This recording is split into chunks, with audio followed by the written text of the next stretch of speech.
राम जी की सेना चली, राम जी की सेना चली, रावण को जीतने चली, राम जी की सेना चली। वानर भालू जोश में नाचे, आगे है बजरंग बली, राम जी की सेना चली, राम जी की सेना चली।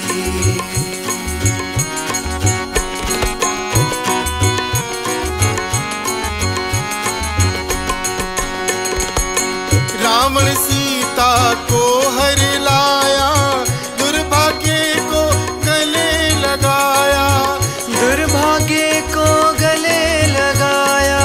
मौत अब है आगे खड़ी, मौत अब है आगे खड़ी, मेरे राम जी की सेना चली, राम जी की सेना चली, रावण को जीतने चली, राम जी की सेना चली, राम जी की सेना चली।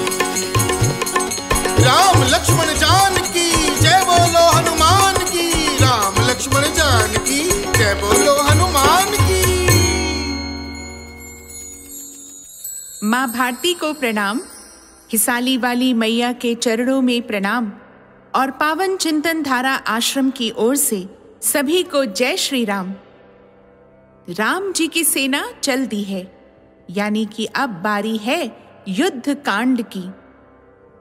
शत्रु तो हर संभव चाल चलता ही है, पर युद्ध में विजयी वही होता है जो बुद्धि, बल, पराक्रम, धैर्य, उत्साह और धर्म का साथ नहीं छोड़ता। यह कांड इसी सत्य को उद्घाटित करता है। तो हम सब भी बनते हैं श्री राम की सेना के सैनिक और सुनते हैं युद्ध कांड। ओम श्री गणेशाय नमः। ओम श्री सरस्वते नमः। ओम श्री हनुमते नमः। ओम श्री गुरुवे नमः। श्री सियावर राम शरणागतम्। श्री सीताराम चंद्राभ्याम नमः। श्रीमद् वाल्मीकि रामायण युद्ध कांड 128वां सर्ग। भरत का श्री राम को राज्य लौटाना, श्री राम की नगर यात्रा, राज्याभिषेक, वानरों की विदाई तथा ग्रंथ का महात्म्य। तत्पश्चात कैकेयी नंदन भरत ने मस्तक पर अंजलि बांधकर अपने बड़े भाई सत्य पराक्रमी श्री राम से कहा, आपने मेरी माता का सम्मान किया और यह राज्य मुझे दे दिया। जैसे आपने मुझे दिया उसी तरह मैं अब फिर आपको वापस दे रहा हूँ। अत्यंत बलवान बैल जिस बोझ को अकेला उठाता है उसे बछड़ा नहीं उठा सकता, उसी तरह मैं भी इस भारी भार को उठाने में असमर्थ हूँ। जैसे जल के महान वेग से टूटे या फटे हुए बांध को, जबकि उससे जल का प्रखर प्रवाह बह रहा हो, बांधना अत्यंत कठिन होता है, उसी प्रकार राज्य के खुले हुए छिद्र को ढक पाना मैं अपने लिए असंभव मानता हूँ। शत्रु दमन वीर जैसे गधा घोड़े की और कौवा हंस की गति का अनुसरण नहीं कर सकता, उसी तरह मैं आपके मार्ग का रक्षणीय रक्षण रूपी कौशल का अनुकरण नहीं कर सकता। महाबाहो नरेंद्र, जैसे घर के भीतर के बगीचे में एक वृक्ष लगाया गया, वह जमा और जमकर बहुत बड़ा हो गया, इतना बड़ा कि उस पर चढ़ना कठिन हो रहा था। उसका तना बहुत बड़ा और मोटा था तथा उसमें बहुत सी शाखाएं थीं। उस वृक्ष में फूल लगे किंतु वह अपने फल नहीं दिखा सका था। इसी दशा में टूटकर धराशायी हो गया। लगाने वालों ने जिन फलों के उद्देश्य से उस वृक्ष को लगाया था उनका अनुभव वे नहीं कर सके। यही उपमा उस राजा के लिए भी हो सकती है जिसे प्रजा ने अपनी रक्षा के लिए पाल पोस कर बड़ा किया और बड़े होने पर वह उनकी रक्षा से मुंह मोड़ने लगे। इस कथन के तात्पर्य को आप समझें। यदि भरता होकर भी आप हम भृत्यों का भरण पोषण नहीं करेंगे तो आप भी उस निष्फल वृक्ष के समान ही समझे जाएंगे। रघुनंदन, अब तो हमारी यही इच्छा है कि जगत के सब लोग आपका राज्याभिषेक देखें। मध्याह्न काल के सूर्य की भांति आपका तेज और प्रताप बढ़ता रहे। आप विविध वाद्यों की मधुर ध्वनि, कांची तथा नूपुरों की झनकार और गीत के मनोहर शब्द सुनकर सोएं और जागें। जब तक नक्षत्र मंडल घूमता है और जब तक यह पृथ्वी स्थित है, तब तक आप इस संसार के स्वामी बने रहें। भरत की यह बात सुनकर शत्रु नगरी पर विजय पाने वाले भगवान श्री राम ने तथास्तु कहकर उसे मान लिया और वे एक सुंदर आसन पर विराजमान हुए। फिर शत्रुघ्न जी की आज्ञा से निपुण नाई बुलाए गए, जिनके हाथ हल्के और तेज चलने वाले थे। उन सब ने श्री रघुनाथ जी को घेर लिया। पहले भरत ने स्नान किया, फिर महाबली लक्ष्मण ने, तत्पश्चात वानर राज सुग्रीव और राक्षस राज विभीषण ने भी स्नान किया। तदनंतर जटा का शोधन करके श्री राम ने स्नान किया। फिर विचित्र पुष्पमाला, सुंदर अनुलेपन और बहुमूल्य पीतांबर धारण करके आभूषणों की शोभा से प्रकाशित होते हुए वे सिंहासन पर विराजमान हुए। इक्ष्वाकु कुल की कीर्ति बढ़ाने वाले शोभाशाली पराक्रमी वीर शत्रुघ्न ने श्री राम और लक्ष्मण को श्रृंगार धारण कराया। उस समय राजा दशरथ की सभी मनस्विनी रानियों ने स्वयं अपने हाथों से सीता जी का मनोहर श्रृंगार किया।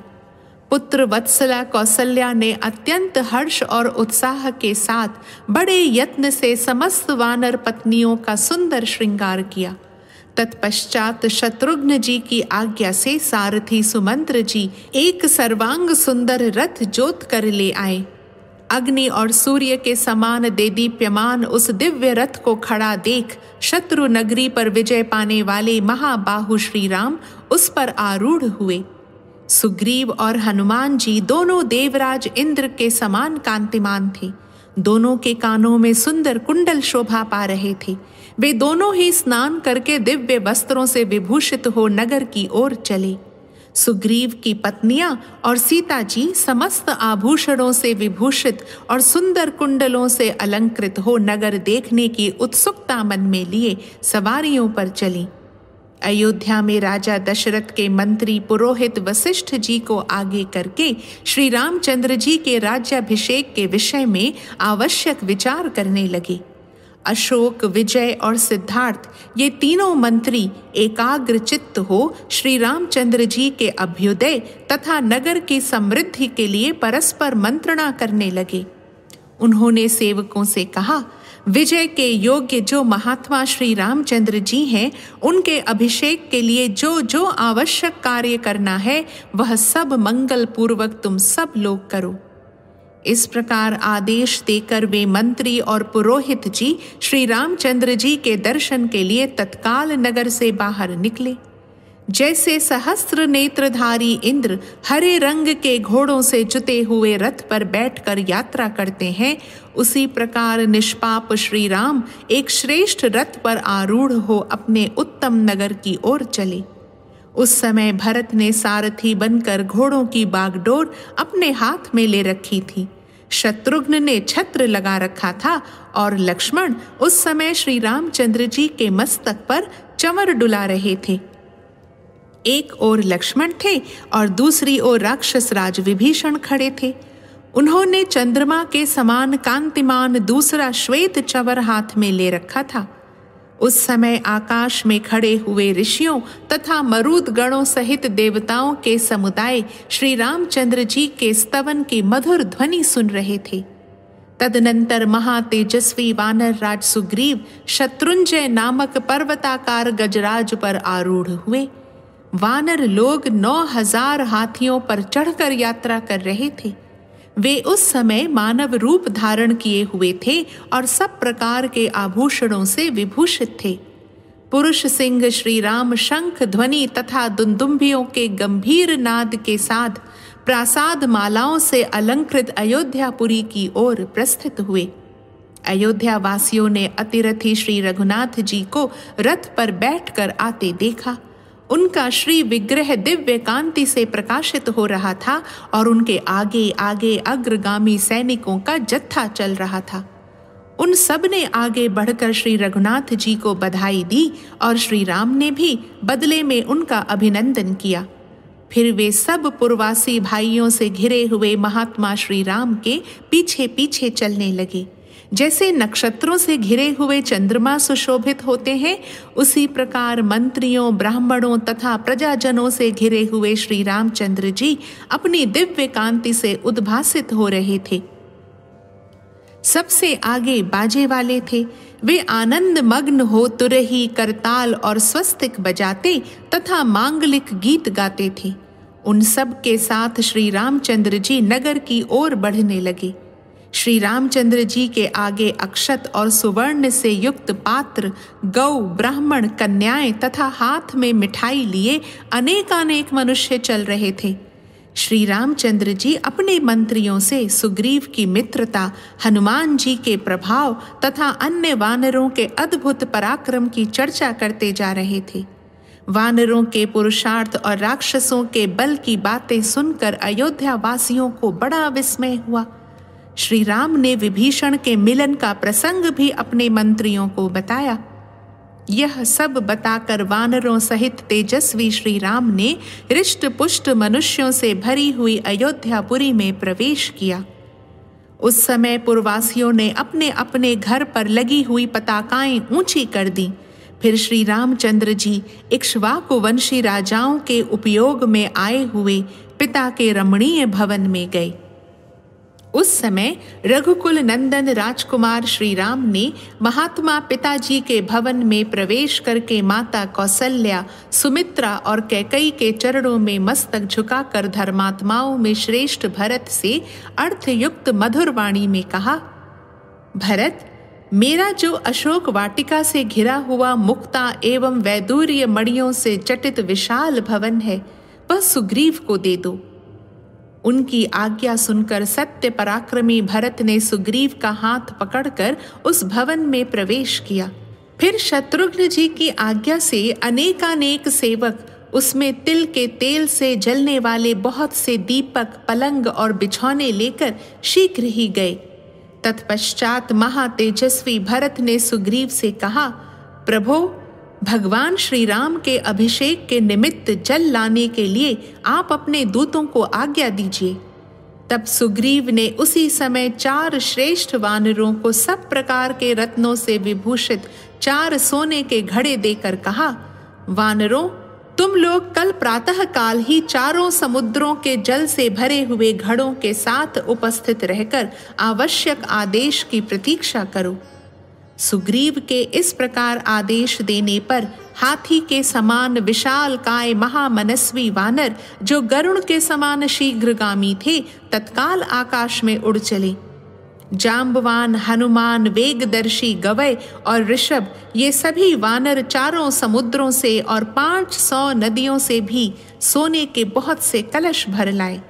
जिनके पास रीछों की बहुत सी सुंदर सेना है, वे शक्तिशाली जाम्बवान संपूर्ण रत्नों से विभूषित सुवर्णमय कलश लेकर गए और उसमें पूर्व समुद्र का जल भर कर ले आए। ऋषभ दक्षिण समुद्र से शीघ्र ही एक सोने का घड़ा भर लाए। वह लाल चंदन और कपूर से ढका हुआ था। वायु के समान वेगशाली गवय एक रत्न निर्मित विशाल कलश के द्वारा पश्चिम दिशा के महासागर से शीतल जल भर लाए। गरुण तथा वायु के समान तीव्र गति से चलने वाले धर्मात्मा सर्वगुण संपन्न पवन पुत्र हनुमान जी भी उत्तरवर्ती महासागर से शीघ्र जल ले आए। उन श्रेष्ठ वानरों के द्वारा लाए हुए उस जल को देखकर मंत्रियों सहित शत्रुघ्न ने वह सारा जल श्री राम जी के अभिषेक के लिए पुरोहित वशिष्ठ जी तथा अन्य सुहृदों को समर्पित कर दिया। तदनंतर ब्राह्मणों सहित शुद्ध चेता वृद्ध वशिष्ठ जी ने सीता सहित श्री रामचंद्र जी को रत्नमयी चौकी पर बैठाया। तत्पश्चात जैसे 8 वसुओं ने देवराज इंद्र का अभिषेक कराया था, उसी प्रकार वशिष्ठ, वामदेव, जाबाली, काश्यप, कात्यायन, सुयज्ञ, गौतम और विजय इन 8 मंत्रियों ने स्वच्छ एवं सुगंधित जल के द्वारा सीता सहित पुरुष प्रवर श्री रामचंद्र जी का अभिषेक कराया। किनके द्वारा कराया, यह बताते हैं। सबसे पहले उन्होंने संपूर्ण औषधियों के रसों तथा पूर्वोक्त जल से ऋत्विज ब्राह्मणों द्वारा, फिर 16 कन्याओं द्वारा, तत्पश्चात मंत्रियों द्वारा अभिषेक करवाया। इसके बाद अन्यान्य योद्धाओं और हर्ष से भरे हुए श्रेष्ठ व्यवसायियों को भी अभिषेक का अवसर दिया। उस समय आकाश में खड़े हुए समस्त देवताओं और एकत्र हुए चारों लोकपालों ने भी भगवान श्री राम का अभिषेक किया। उस समय आकाश में खड़े हुए समस्त देवताओं और एकत्र हुए चारों लोकपालों ने भी भगवान श्री राम का अभिषेक किया। तदनंतर ब्रह्मा जी का बनाया हुआ रत्न शोभित एवं दिव्य तेज से दैदीप्यमान किरीट, जिसके द्वारा पहल मनु जी का और फिर क्रमशः उनके सभी वंशधर राजाओं का अभिषेक हुआ था, भांति भांति के रत्नों से चित्रित, सुवर्ण निर्मित एवं महान वैभव से शोभायमान सभा भवन में अनेक रत्नों से बनी हुई चौकी पर विधि पूर्वक रखा गया। फिर महात्मा वशिष्ठ जी ने अन्य ऋत्विज ब्राह्मणों के साथ उस किरीट से और अन्यान्य आभूषणों से भी श्री रघुनाथ जी को विभूषित किया। उस समय शत्रुघ्न जी ने उन पर सुंदर श्वेत रंग का छत्र लगाया। एक ओर वानर राज सुग्रीव ने श्वेत चंवर हाथ में लिया, तो दूसरी ओर राक्षस राज विभीषण ने चंद्रमा के समान चमकीला भंवर लेकर डुलाना आरंभ किया। उस अवसर पर देवराज इंद्र की प्रेरणा से वायुदेव ने 100 सुवर्णमय कमलों से बनी हुई एक दीप्तिमती माला और सब प्रकार के रत्नों से युक्त मणियों से विभूषित मुक्ताहार राजा रामचंद्र जी को भेंट किया। बुद्धिमान श्री राम के अभिषेक काल में देव गंधर्व गाने लगे और अप्सराएं नृत्य करने लगीं। भगवान श्री राम इस सम्मान के सर्वथा योग्य थे। श्री रघुनाथ जी के राज्याभिषेकोत्सव के समय पृथ्वी खेती से हरी भरी हो गई, वृक्षों में फल आ गए और फूलों में सुगंध छा गई। महाराज श्री राम ने उस समय पहले ब्राह्मणों को 1 लाख घोड़े, उतनी ही दूध देने वाली गौएं तथा 100 सांड दान किए। यही नहीं, श्री रघुनाथ जी ने 30 करोड़ अशर्फियां तथा नाना प्रकार के बहुमूल्य आभूषण और वस्त्र भी ब्राह्मणों को बांटे। तत्पश्चात राजा श्री राम ने अपने मित्र सुग्रीव को सोने की एक दिव्य माला भेंट की, जो सूर्य की किरणों के समान प्रकाशित हो रही थी। उसमें बहुत सी मणियों का संयोग था। इसके बाद धैर्यशाली श्री रघुवीर ने प्रसन्न हो वाली पुत्र अंगद को 2 अंगद बाजूबंद भेंट किए, जो नीलम से जटित होने के कारण विचित्र दिखाई देते थे। वे चंद्रमा की किरणों से विभूषित से जान पड़ते थे। उत्तम मणियों से युक्त उस परम उत्तम मुक्ताहार को, जिसे वायु देवता ने भेंट किया था तथा जो चंद्रमा की किरणों के समान प्रकाशित होता था, श्री रामचंद्र जी ने सीता जी के गले में डाल दिया। साथ ही उन्हें कभी मैले न होने वाले 2 दिव्य वस्त्र तथा और भी बहुत से सुंदर आभूषण अर्पित किए। विदेह नंदिनी सीता ने पति की ओर देखकर वायुपुत्र हनुमान को कुछ भेंट देने का विचार किया। वे जनक नंदिनी अपने गले से उस मुक्ताहार को निकालकर बारंबार समस्त वानरों तथा पति की ओर देखने लगी। उनकी उस चेष्टा को समझकर श्री रामचंद्र जी ने जानकी जी की ओर देखकर कहा, सौभाग्यशालिनी भामिनी, तुम जिस पर संतुष्ट हो उसे यह हार दे दूं।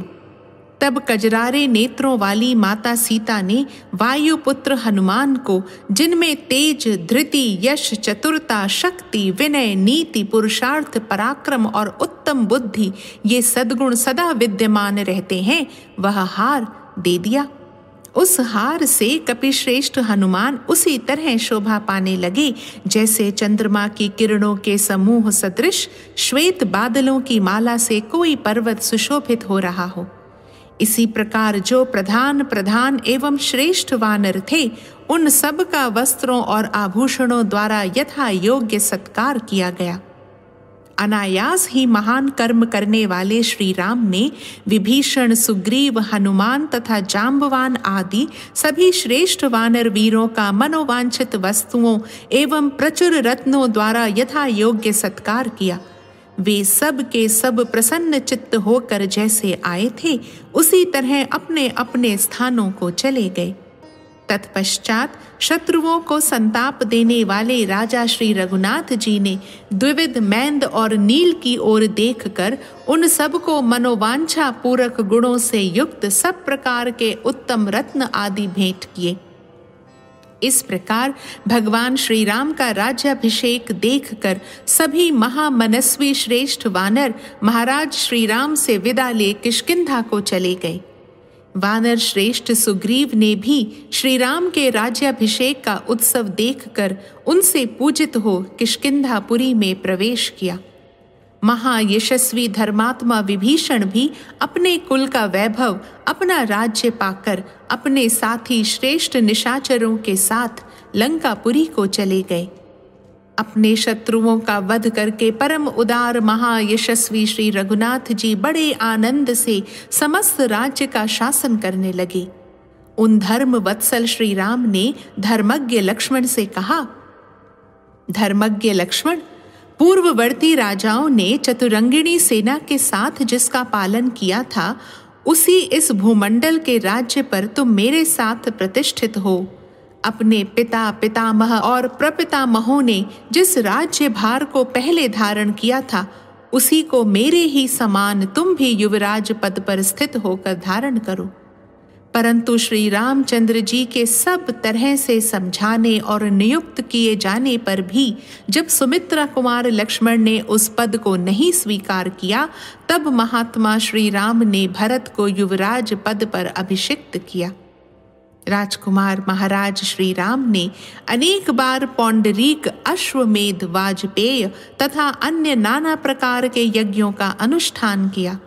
श्री रघुनाथ जी ने राज्य पाकर 11 सहस्त्र वर्षों तक उसका पालन और 100 अश्वमेध यज्ञों का अनुष्ठान किया। उन यज्ञों में उत्तम अश्व छोड़े गए थे तथा ऋत्विजों को बहुत अधिक दक्षिणाएं बांटी गई थीं।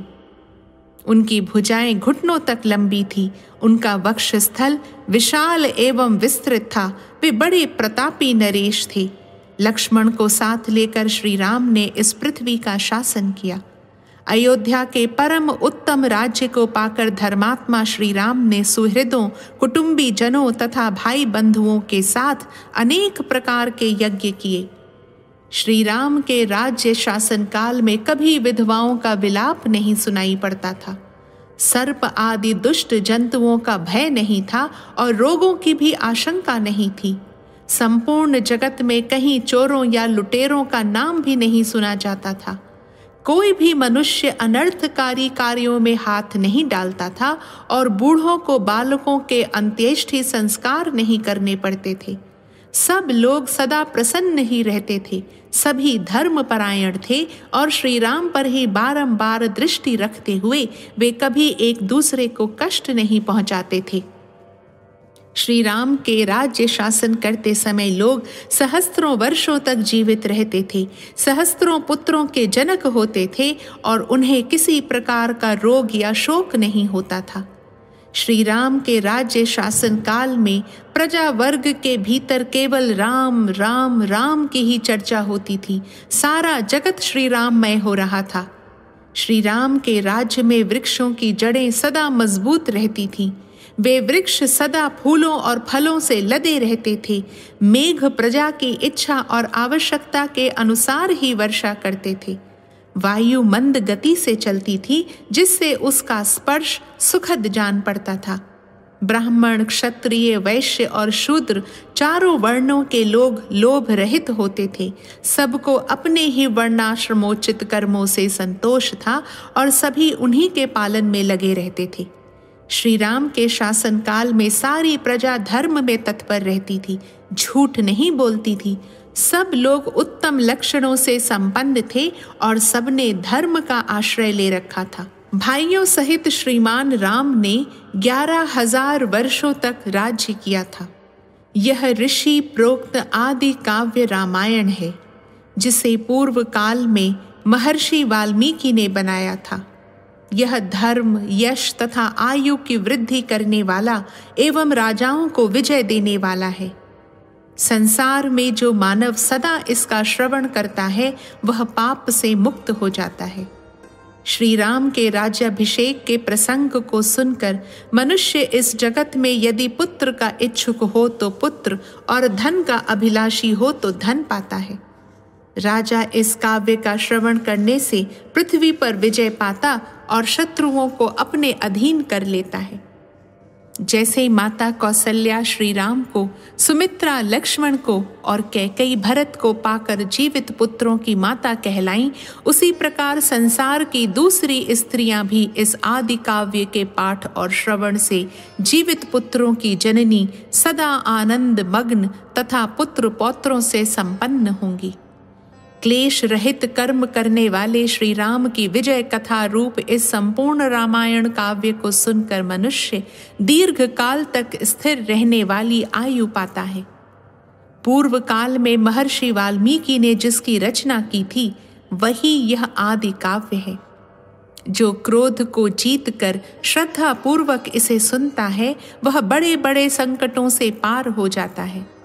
जो लोग पूर्व काल में महर्षि वाल्मीकि द्वारा निर्मित इस काव्य को सुनते हैं वे परदेश से लौटकर अपने भाई बंधुओं के साथ मिलते और आनंद का अनुभव करते हैं। वे इस जगत में श्री रघुनाथ जी से समस्त मनोवांछित फलों को प्राप्त कर लेते हैं।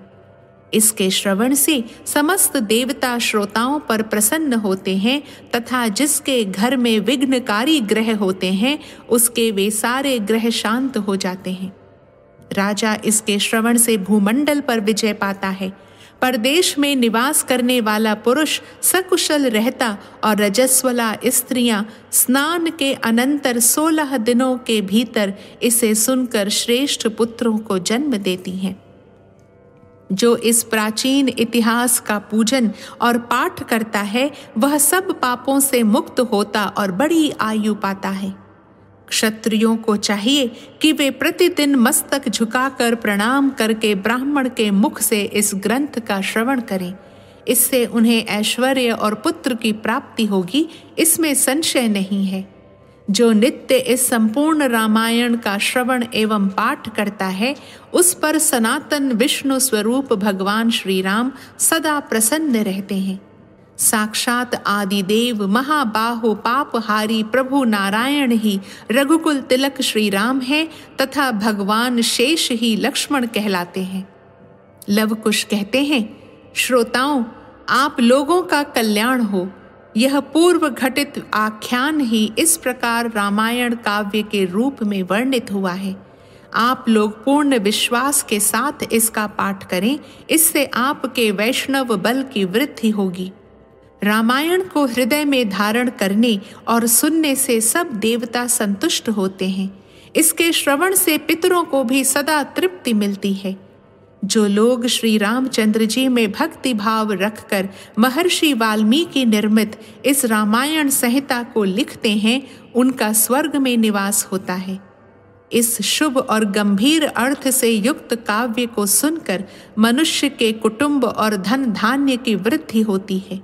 उसे श्रेष्ठ गुण वाली सुंदरी स्त्रियां सुलभ होती हैं तथा इस भूतल पर वह अपने सारे मनोरथों को प्राप्त कर लेता है। यह काव्य आयु, आरोग्य, यश तथा भ्रातृ प्रेम को बढ़ाने वाला है।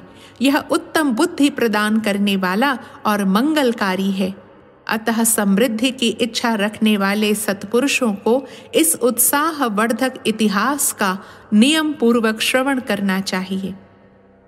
इस प्रकार श्री वाल्मीकि निर्मित आर्ष रामायण आदि काव्य के युद्ध कांड में 128वां सर्ग पूरा हुआ। युद्ध कांड समाप्त। रामो राजमणिः सदा विजयते, रामं रमेशं भजे। रामेणाभिहता निशाचरचमू, रामाय तस्मै नमः।